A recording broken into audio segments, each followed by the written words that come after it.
అధ్యక్షతన సిఎల్పి సమావేశం కొనసాగుతోంది.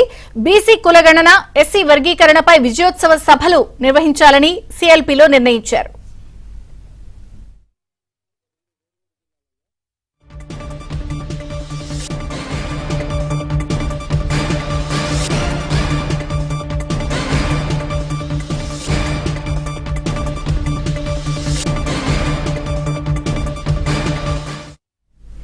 సిఎల్పి సమావేశం సీఎం రేవంత్ రెడ్డి అధ్యక్షతన కొనసాగుతోంది. కీలక అంశాలపై చర్చించి నిర్ణయాలు తీసుకుంటున్నారు. మరో పక్కన బీసీ కులగణన, ఎస్సీ వర్గీకరణపై విజయోత్సవ సభలు నిర్వహించాలని సిఎల్పిలో నిర్ణయించారు. పూర్తి సమాచారం మా ప్రతినిధి సిద్ధార్థ అందిస్తారు. సిద్ధార్థ.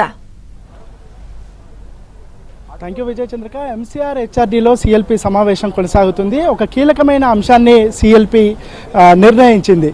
బీసీ కులగణన, ఎస్సీ వర్గీకరణకు సంబంధించి ప్రజల్లో మంచి పాజిటివ్ రెస్పాన్స్ వస్తుంది ప్రభుత్వానికి.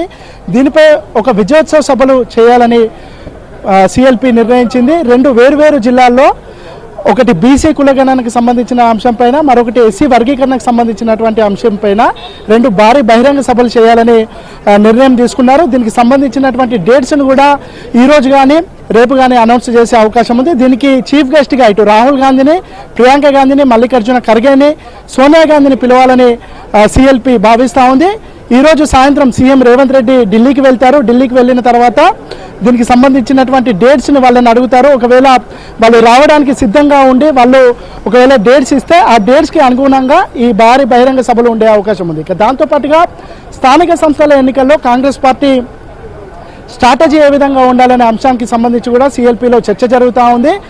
90% స్థానాలను క్లీన్ స్వీప్ చేయాలని కాంగ్రెస్ భావిస్తుంది. దానికి అనుగుణమైనటువంటి స్ట్రాటజీని కాంగ్రెస్ పార్టీ ఈరోజు ఖరారు చేయనుంది. కొంతమంది ఎమ్మెల్యేలు అసంతృప్తిగా ఉన్నారు. మంత్రుల యాటిట్యూడ్తోనే అసంతృప్తిగా ఉన్నట్టు ఎమ్మెల్యేలు చెప్తా ఉన్నారు. దానికి సంబంధించి గత ఆదివారం ఒక రహస్య సమావేశాన్ని కూడా ఏర్పాటు చేసుకున్నారు. ఈ ఎమ్మెల్యేల్లో ఉన్నటువంటి అసంతృప్తిని తొలగించేందుకు ఏ విధమైన నిర్ణయాలు తీసుకోవాలనే అంశానికి సంబంధించి కూడా సిఎల్పిలో చర్చ జరుగుతుంది. ఇటు మంత్రులకు, ఎమ్మెల్యేలకు సీఎం రేవంత్ రెడ్డి ఒక దిశానిర్దేశం చేయనున్నారు. పార్టీ కోఆర్డినేషన్తోనే ముందుకు వెళ్తేనే బాగుంటుంది అనే అంశానికి సంబంధించి కూడా సీఎం రేవంత్ రెడ్డి ఎమ్మెల్యేలకు దిశానిర్దేశం చేయనున్నారు. దాంతోపాటు ఈ బీసీ కులగణన, ఎస్సీ వర్గీకరణ అంశాన్ని ప్రజల్లోకి విస్తృతంగా తీసుకువెళ్ళడానికి కొన్ని కార్యక్రమాలు నిర్వహించాలి, కొన్ని సన్నాహక కార్యక్రమాలు నిర్వహించాలి. దాంట్లో ప్రొఫెసర్లను, బీసీ సంఘాలకు సంబంధించినటువంటి రచయితలను, మేధావులను, విద్యార్థి సంఘాలకు సంబంధించినటువంటి నాయకులను, ప్రొఫెసర్లను వీళ్ళందరినీ ఇన్వాల్వ్ చేసి దీన్ని యాక్సెప్టెన్స్ని పెంచాలి. ఈ పెంచిన తర్వాత భారీ బహిరంగ సభలు చేయాలని సిఎల్పి నిర్ణయించింది. దీనికి అనుగుణంగానే దానికి సంబంధించినటువంటి తేదీలను కూడా అనౌన్స్ చేయనున్నారు. దాంతోపాటు పార్టీకి సంబంధించినటువంటి పదవుల విషయంలో కూడా సామాజిక న్యాయాన్ని పాటించాలని సిఎల్పిలో ఒక నిర్ణయం తీసుకున్నారు. దానికి అనుగుణంగా ఒక్కొక్క సామాజిక వర్గం నుంచి ఒక్కొక్క వర్కింగ్ ప్రెసిడెంట్ని తీసుకోవాలని కూడా సిఎల్పి నిర్ణయించింది. దీనికి అనుగుణంగానే కాంగ్రెస్ పార్టీకి సంబంధించినటువంటి వర్కింగ్ ప్రెసిడెంట్లు ఉండే అవకాశం ఉంది. ఈ సమావేశం అనంతరం సీఎం రేవంత్ రెడ్డి ఢిల్లీకి వెళ్ళనున్నారు. సీఎంతో పాటు deputy CM Bhatti Vikramarka, party incharge Munshi, party chief Mahesh Kumar Goud ఢిల్లీకి వెళ్తారు. మల్లికార్జున ఖర్గేతో మాట్లాడతారు. ముఖ్యంగా ఈ బీసీ కులగణన, ఎస్సీ రిజర్వేషన్లకు సంబంధించినటువంటి అంశాన్ని, దాని నుంచి వస్తున్నటువంటి ప్రజల నుంచి వస్తున్నటువంటి రెస్పాన్స్ని పార్టీ పెద్దలకు వివరిస్తారు. దాంతోపాటుగా వీటికి సంబంధించినటువంటి బహిరంగ సభలకు రావాల్సిందిగా వాళ్ళని ఆహ్వానిస్తారు. ఎన్నో రోజులుగా పెండింగ్లో ఉన్నటువంటి మంత్రివర్గ విస్తరణకు సంబంధించినటువంటి చర్చ కూడా జరగనుంది. ఎవరెవరికి మంత్రి పదవులు ఇవ్వాలనే అంశానికి సంబంధించి కూడా కాంగ్రెస్ పార్టీకి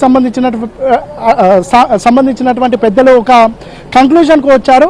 దీన్ని స్థానిక సంస్థల ఎన్నికల కంటే ముందే మంత్రివర్గ విస్తరణ చేయాలా, స్థానిక సంస్థల ఎన్నికల తర్వాత మంత్రివర్గ విస్తరణ చేయాలనే అంశానికి సంబంధించి ఈరోజు కంక్లూజన్ రానుంది. దాంతోపాటు పార్టీ పదవులకు సంబంధించినటువంటి అంశం కూడా ఈరోజు ఖరారు కానుంది. మొత్తానికైతే కాంగ్రెస్ పార్టీలో ఇన్ని రోజులుగా జరుగుతున్నటువంటి చాలా ఇబ్బందులకు ఈరోజు జరుగుతున్నటువంటి సిఎల్పి సమావేశం ఒక పరిష్కారంగా ఉండబోతుందని కాంగ్రెస్ పార్టీకి సంబంధించినటువంటి పెద్దలు చెప్తా ఉన్నారు. ఇక పెండింగ్లో ఉన్నటువంటి పార్టీ పదవుల విషయం కానీ, దాంతోపాటు కేబినెట్ విస్తరణకు సంబంధించినటువంటి అంశం కూడా ఈరోజు ఒక కంక్లూజన్కు రాబోతుంది.